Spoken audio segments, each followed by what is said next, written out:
Hello friends, 30 days challenge ആണ് ഇന്ന് ഞാൻ നിങ്ങളുമായി ഷെയർ ചെയ്യുന്നത്. അതായത് പൈത്തൺ ബേസിക്സ് ഒരു 30 ദിവസം കൊണ്ട് വളരെ ഈസിയായി നിങ്ങളുടെ വീട്ടിലിരുന്ന് ഫ്രീ ആയി നിങ്ങൾക്ക് പഠിക്കാം.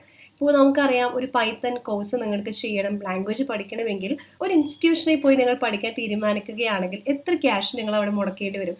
ഇതൊന്നുമില്ലാതെ വളരെ ഈസി ആയിട്ട് 30 ഡേയ്സിനുള്ളിൽ നിങ്ങൾക്ക് നിങ്ങളുടെ വീട്ടിലിരുന്ന് നിങ്ങൾക്ക് ഇഷ്ടമുള്ള സമയത്ത് പൈത്തൺ ക്ലാസ്സുകൾ ലഭിക്കുന്നതാണ്. അപ്പോൾ നമ്മുടെ ഈ ചലഞ്ചിന് നിങ്ങൾക്ക് ഇഷ്ടമുള്ളവർക്ക് പങ്കെടുക്കാം. നിങ്ങൾക്കറിയാമായിരിക്കും, ചില വീഡിയോസിൽ കാണാറുണ്ട് 1 മണിക്കൂറിനുള്ളിൽ പൈത്തൺ പഠിക്കാം, അല്ലെങ്കിൽ ഒരു 15 ഡേയ്സിനുള്ളിൽ പൈത്തൺ പഠിക്കാം.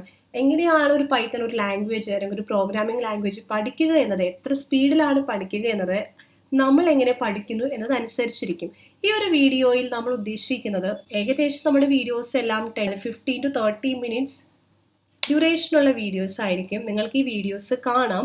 ഈ വീഡിയോസ് കണ്ടതുകൊണ്ട് മാത്രമായില്ല, മിനിമം ഒരു ദിവസം 2 മണിക്കൂറെങ്കിലും നിങ്ങൾ പ്രാക്ടീസ് ചെയ്തിരിക്കണം. അപ്പോൾ നിങ്ങൾ ഒരു വീഡിയോ കണ്ടതിന് ശേഷം അതിൽ തന്നെ പ്രാക്ടീസ് പ്രോബ്ലംസ് നിങ്ങൾക്ക് നൽകിയിരിക്കും.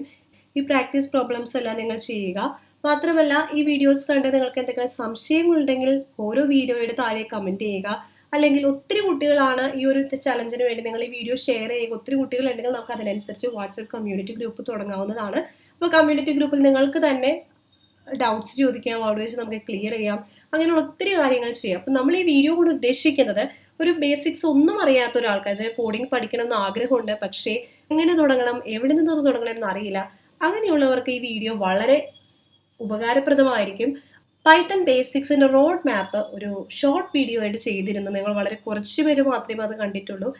അടുത്തതായിട്ട് നമ്മുടെ ഈ 30 days Python basics for beginners എന്ന ഈ ഒരു ചാലഞ്ചിൽ നമ്മൾ എന്തെല്ലാം കാര്യങ്ങളാണ് ഇൻക്ലൂഡ് ചെയ്തിരിക്കുന്നത്, നമ്മൾ എന്തെല്ലാമാണ് നമ്മുടെ സിലബസിൽ ഇൻക്ലൂഡ് ചെയ്ത് പഠിക്കുന്നത് എന്നാണ് ഡിസ്കസ് ചെയ്യുന്നത്. ഫസ്റ്റ് നമ്മൾ പഠിക്കുന്നത് ഇൻട്രൊഡക്ഷൻ ടു പൈത്തൺ. സോ ഇതിൽ എന്തെല്ലാമാണ് നമ്മൾ ലേൺ ചെയ്യുന്നത്? വാട്ട് ഈസ് പൈത്തൺ, എന്താണ് Python, then installing Python and setting up the environment, എങ്ങനെയാണ് പൈത്തൺ ഇൻസ്റ്റാൾ ചെയ്യുന്നത്, അല്ലെങ്കിൽ അതിൻ്റെ എൻവയോൺമെന്റ് എങ്ങനെയാണ് സെറ്റ് ചെയ്യുന്നത് എന്നുള്ള കാര്യങ്ങളാണ്. ഇതിൽ ആദ്യം തന്നെ ഗൂഗിൾ കൊളാബ് എന്നതിനെ കുറിച്ച് നമ്മൾ ഓൾറെഡി ഡിസ്കസ് ചെയ്തു. അതായത് ഒരു ബിഗിനറിനെ സംബന്ധിച്ച് വിത്തൗട്ട് ഇൻസ്റ്റലേഷൻ നമ്മൾക്ക് ഉപയോഗിക്കാവുന്ന ഒന്നാണ് ഗൂഗിൾ കൊളാബ്. സോ നമ്മുടെ ആദ്യത്തെ സെറ്റ് ഓഫ് പ്രോഗ്രാംസ് എല്ലാം നമ്മൾ ഗൂഗിൾ കൊളാബിലാണ് ചെയ്യുന്നത്. അതോടൊപ്പം തന്നെ VS കോഡ്, പൈച്ചാം, ജൂപ്പിറ്റർ നോട്ട്ബുക്ക്, ഇതിൽ ഏതെങ്കിലും ഒരു ഐഡിയ ഉപയോഗിച്ച് നിങ്ങൾക്ക് പൈത്തൺ ചെയ്ത് പഠിക്കാവുന്നതാണ്. അപ്പോൾ അതെല്ലാം നമ്മൾ വരുന്ന ക്ലാസ്സുകളിൽ പഠിക്കുന്നതാണ്. അതിനുശേഷം നമ്മൾ നമ്മുടെ ഫസ്റ്റ് പൈത്തൺ പ്രോഗ്രാം റൺ ചെയ്യും. ദെൻ അടുത്തത് വരുന്നത് പൈത്തൺ സിൻടാക്സ് ആൻഡ് ബേസിക്സ്. ഇതിന് ഇൻക്ലൂഡ് ചെയ്തിരിക്കുന്നത് പൈത്തണിൽ യൂസ് ചെയ്യുന്ന സിൻടാക്സും അതിൻ്റെ ബേസിക്സും ആണ്. അതിൽ പ്രധാനമായിട്ടും വേരിയബിൾസ് ആൻഡ് ഡാറ്റ ടൈപ്സ്, ഏതൊക്കെ വേരിയബിൾസും ഡാറ്റ ടൈപ്സും ആണ് വരുന്നത്. അതുപോലെ തന്നെ ഇൻപുട്ട് ആൻഡ് ഔട്ട്പുട്ട്, എങ്ങനെയാണ് പൈത്തണിലേക്ക് ഇൻപുട്ട് നൽകുന്നത്, ഔട്ട്പുട്ട് നമ്മൾ എങ്ങനെയാണ് എടുക്കുന്നത്, അങ്ങനെയുള്ള കാര്യങ്ങൾ. തന്നെ കമൻറ്റ്സ് ആൻഡ് ഇൻറ്റർനേഷൻ വളരെ ഇമ്പോർട്ടൻ്റ് ആയിട്ടുള്ള കാര്യമാണ്. കാരണം പൈത്തൺ പ്രോഗ്രാമിങ്ങിനെ സംബന്ധിച്ചിടത്തോളം ഇൻറ്റൻറ്റേഷൻ വളരെ ഇമ്പോർട്ടൻ്റ് ആണ്. ഇൻറ്റൻറ്റേഷൻ കറക്റ്റ് അല്ലെങ്കിൽ നമ്മുടെ ഔട്ട്പുട്ട് തന്നെ തെറ്റിപ്പോകാം. Then control flow, decision making. ഇതിൽ നമ്മൾ പ്രധാനമായിട്ടും ഈഫ്, എൽസ് സ്റ്റേറ്റ്മെന്റ്സ് ആണ് പഠിക്കുന്നത്. അതുപോലെ തന്നെ നെസ്റ്റഡ് ഈഫ് സ്റ്റേറ്റ്മെന്റ്സും നമ്മൾ ഇത് ഇൻക്ലൂഡ് ചെയ്തിരിക്കുന്നു. Then logical conditions, logical and, logical or, ഇതെല്ലാം നമ്മൾ പഠിക്കുന്നു. അടുത്തൊരു പോർഷനാണ് ലൂപ്സ് എന്ന് പറയുന്നത്. ലൂപ്സിൽ നമ്മൾ ഇൻക്ലൂഡ് ചെയ്തിരിക്കുന്നത് for loop and while loop. Mainly four ലൂപ്പും വൈൽ ലൂപ്പും ആണ് നമ്മൾ പഠിക്കുന്നത്. അതുപോലെ തന്നെ ലൂപ്പിന്റെ കൺട്രോൾ സ്റ്റേറ്റ്മെന്റ്സ് ആയ ബ്രേക്ക്, കണ്ടിന്യൂ, പാസ്, ഇതെല്ലാം എങ്ങനെയാണ് ഈ ലൂപ്പിൽ ഉപയോഗിക്കുന്നത് എന്ന് നമ്മൾ പഠിക്കുന്നു. അതുപോലെ തന്നെ ഓരോ സ്ട്രിങ്സ്, എങ്ങനെയാണ് സ്ട്രിങ്സ് ഐട്രേറ്റ് ചെയ്യുന്നത്, റേഞ്ച് എങ്ങനെയാണ് ഐട്രേറ്റ് ചെയ്യുന്നത്, ലിസ്റ്റസ് എങ്ങനെയാണ് ഐട്രേറ്റ് ചെയ്യുന്നത്. അപ്പോൾ ഇതെല്ലാം ആദ്യമായിട്ട് കേൾക്കുന്ന ഒരാളെ സംബന്ധിച്ച് ഇത് കുറച്ച് ബുദ്ധിമുട്ടായിട്ട് തോന്നും. കാരണം എങ്ങനെയാണ് ഐട്രേഷൻ, എന്താണ് ഈ ഒരു പ്രോസസ്സ് എന്നൊന്നും നിങ്ങൾക്ക് അറിയത്തില്ല അല്ലേ. പക്ഷെ നിങ്ങൾ ജസ്റ്റ് ആ സിലബസ് നിങ്ങൾ ജസ്റ്റ് ഒന്ന് നോക്കി പോകുക, അത്രയേ ഉള്ളൂ. അതിനുശേഷം നമ്മൾ ഓരോന്നും വളരെ ഡിസ്കസ് ചെയ്യുന്ന സമയത്ത് വളരെ ഡീറ്റെയിൽ ആയിട്ട് പഠിപ്പിക്കുന്നതാണ്. അടുത്തത് ഫങ്ഷൻസ് ആണ് പിന്നീട് നമ്മൾ പഠിക്കുന്നത്. ഫങ്ഷൻസിൽ നമ്മൾ defining and calling functions using def.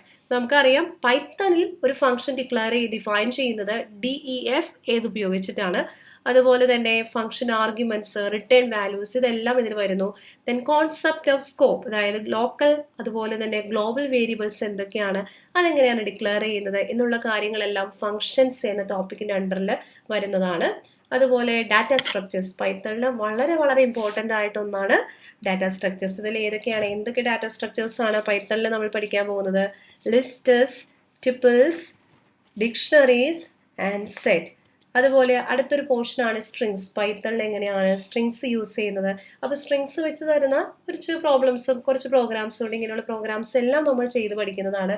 അതുപോലെ file handling, error and exception handling, then object oriented programming concepts, ഇതെല്ലാം ഇങ്ങനെയുള്ള കോൺസെപ്റ്റ്സ് എല്ലാം പൈത്തണിൽ എങ്ങനെയാണ് വരുന്നത്, ഇതെല്ലാം നമ്മൾ ഈ സിലബസിൽ, അതായത് ഈ ഒരു 30 ഡേയ്സ് ചലഞ്ചിൽ ഇൻക്ലൂഡ് ചെയ്യാൻ മാക്സിമം നമ്മൾ ശ്രമിക്കും.